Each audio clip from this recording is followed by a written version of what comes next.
ৰঙিয়াৰ অডিয়ানা বৰপুকুৰীয়া ভাতকচুত ভূমাফিয়াৰ দপদপনি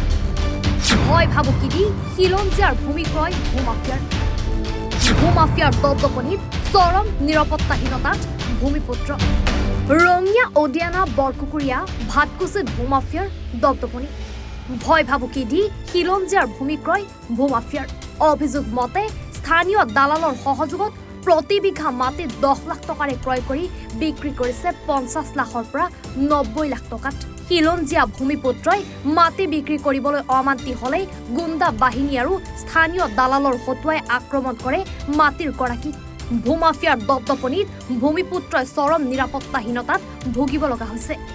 মাটিৰ দালালিত স্থানীয় দালাল চৰকাৰী বিষয়া অধিবক্তা সংবাদকৰ্মীও জড়িত আছে কাৰ ছত্ৰছায়াত চলিছে অডিয়ানা বৰপুকুৰীয়া ভাতকুচি পথাৰত ভূমাফিয়াৰ দপদপনি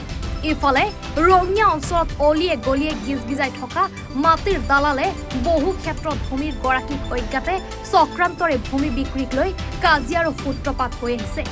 যি সময়ত জাতি মাটি ভেটিৰ সুৰক্ষাৰ শপত লৈ বিজেপি নেতৃত্বাধীন চৰকাৰ শাসনলৈ আহিছিল তেনে সময়তে থলুৱাৰ হাতত মাটি বুলিবলৈ নাইকিয়া হৈছে ৰঙিয়া ৰাজহ চক্ৰৰ বিষয়া কাৰ্যালয়ৰ একাংশ অসাধু কৰ্মচাৰী আৰু মণ্ডলৰ বাবে ভূমি অধিকাৰ বিচাৰি কৃষকে আজি হাহাকাৰ কৰিবলগীয়া হৈছে এই দুজন দালালক থানাত সসন্মানে ৰাখি থোৱাই খুৱাই বুৱাই নিশাটোৰ ভিতৰতে এৰি দালাল নাইকিয়া কৰাৰ বাহবাহ দিয়া বিজেপি চৰকাৰৰ দিনতে ৰঙিয়া ৰাজহ চক্ৰ বিষয়াৰ কাৰ্যালয়ত দালালি যেন এক সন্মানজনক পেছালৈ উন্নীত হৈছে দুই হাতে ফাইলৰ জাপ লৈ দালালে ৰঙিয়া ৰাজহ চক্ৰ বিষয়াৰ কাৰ্যালয়ত দপদপাই আহিছে আনকি কাৰ্যালয়টোত ভূমি দালালে মণ্ডলৰ চকীত বহি মণ্ডলক চাহ মিঠাই খুৱাই শ্ৰুতলিপি দি কাম কৰাৰো নজিৰো আছে মুঠতে ৰঙিয়াত জাতীয় চেতনাৰ বৰবৰ কথা কৈ ফুৰা সংগঠনবোৰ থলুৱা ভূমিৰ অধিকাৰ হেৰুৱাৰ সমগ্ৰ প্ৰক্ৰিয়াটোৰ নীৰৱ দৰ্শক হৈ থাকিল থলুৱা লোকৰ হাততে যদি ভূমি অধিকাৰ নাথাকে অসম অতি শীঘ্ৰে বনিয়াৰ হাতলৈ যোৱাটো নিশ্চিত হৈ পৰিছে উডিয়ানা ভাতকুচি জয়ন্তীপুৰ বৰকুকুৰীয়া এই অঞ্চলত এক কথা মাটিও এতিয়া থলুৱা মানুহৰ হাতত নাই ফ'ৰলেন হাইৱেৰ দুয়োফালে 2-3 কিলোমিটাৰলৈকে আচলতে এতিয়া অসমীয়া মানুহৰ পৰা মাটি অলৰেডি মাটিৰ দালালৰ হাতত গুচি গৈছে তেওঁলোকে কৰবাত অলপমান 2-1 ট্ৰাক কি ট্ৰেক্টৰ মাটি পেলাই সেই মাটিটো 10 লাখ টকাত কিনা মাটিটো তেওঁলোকে 60-70 লাখত এতিয়া হস্তান্তৰ কৰি আছে উডিয়ানা ভাতকুচি অঞ্চলত এই যে বহিৰাগত বনিয়াৰ হাতলৈ প্ৰত্যেক দিন মানে 20 বিঘা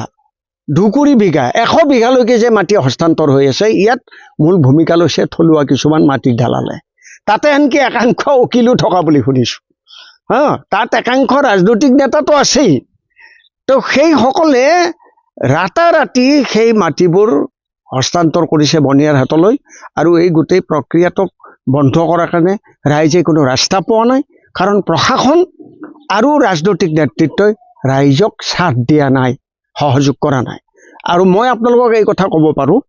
যে আমি বহুত কষ্ট কৰি হ'লেও জীৱনৰ ৰিস্ক লৈ হ'লেও এই প্ৰক্ৰিয়াটোক বাধা দিবলৈ বদ্ধপৰিকৰ আমি নেৰোঁ কাৰণ এই গোটেই প্ৰক্ৰিয়াটোৱে জাতিটোক সৰ্বহাৰা কৰিবলৈ গৈ আছে উডিয়ানা ভাতকুচি অঞ্চলত আচলতে জেনুইন যিখিনি কৃষিজীৱী মানুহ আছিল তেওঁলোকে আনকি 150-200 মনলৈকে ধান বিক্ৰী কৰা খেতিয়ক আছে তাত আৰু সেই পথাৰখন নেচাৰেলি ইৰিগেটেড সেই অঞ্চলৰ পথাৰবিলাক তাৰ খেতি দি গোটেই কামৰূপ জিলাখনক ভাত খুৱাব পাৰে অথচ এই কৃষিভূমি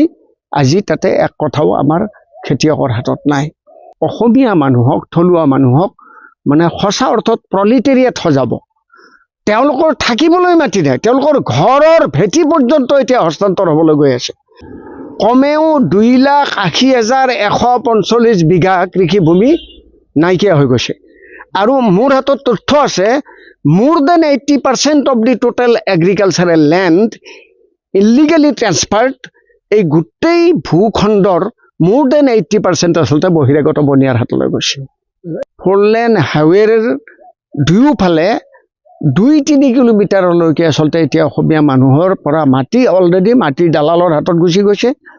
তেওঁলোকে ক'ৰবাত অলপমান 2-1 ট্ৰাক কি ট্ৰেক্টৰ মাটি পেলাই সেই মাটিটো 10 লাখ টকাত কিনা মাটিটো তেওঁলোকে 60-70 লাখত এতিয়া হস্তান্তৰ কৰি আছে। ৰঙিয়াৰ পৰা শামছুল হকৰ ৰিপৰ্ট, এনি ভাৰত 24।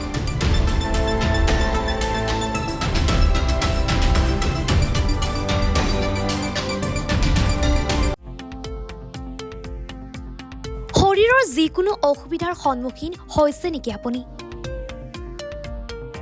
শাৰীৰিক সমস্যাৰ প্ৰতিকাৰ কেৱল আমি দিম। অভিজ্ঞ চিকিৎসকে দিব সুপৰামৰ্শ। প্ৰতি সপ্তাহত থাকিব বিভিন্ন ৰোগৰ বিশেষজ্ঞ চিকিৎসক। চাবলৈ নাপাহৰিব এনি ভাৰত 24ৰ বিশেষ অনুষ্ঠান স্বাস্থ্য বিশেষ।